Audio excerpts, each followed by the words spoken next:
In exchange for, part of the understanding was in exchange for the negatives that are in place with having a nuclear power plant on the lakefront, we would receive a significant amount of tax dollars, which for all the taxing bodies in Zion was $19 million a year, and that there would be a lot of jobs that would stimulate the economy around here.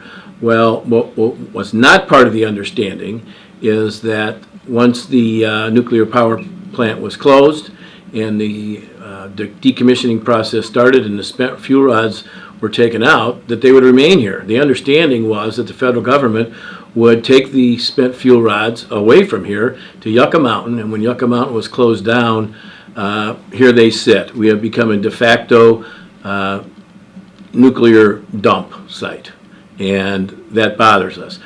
Our position is that we would like those spent fuel rods either removed from here and taken someplace else, or that the community of Zion needs to be compensated for the loss of development opportunities and the social impacts of having these spent fuel rods on our lakefront, a few hundred yards from Lake Michigan, and right in the middle of our community.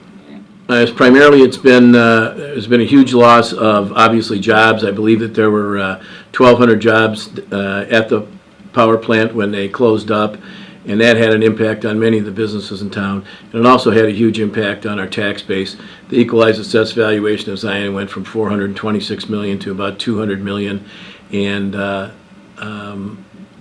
through that we lost approximately $19 million in tax revenue from the power plant and property taxes.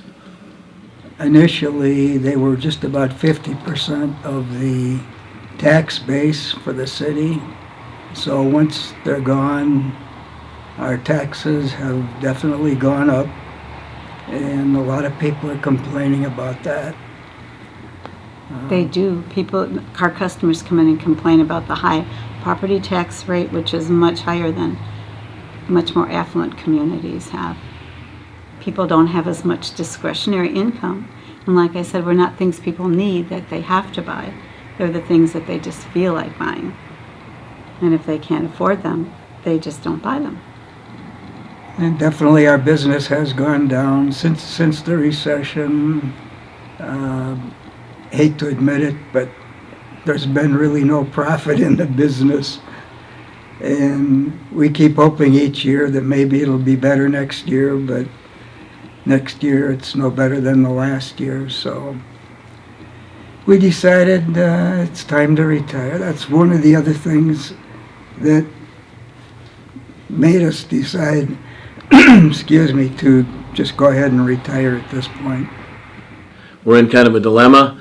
We're trying to attract businesses to bring the equalized assessed value up so that the tax rate to the local residents goes down, but our tax rate right now is rather high, and that discourages businesses from coming here, and if we don't get businesses to come here, we can't bring the tax rate down. So we're struggling with that. We're trying to get Zion designated as an enterprise zone. We're doing some economic development, as much economic development as we can, but it's a tough nut when we're still living with the tax issues that are associated with the plant closing.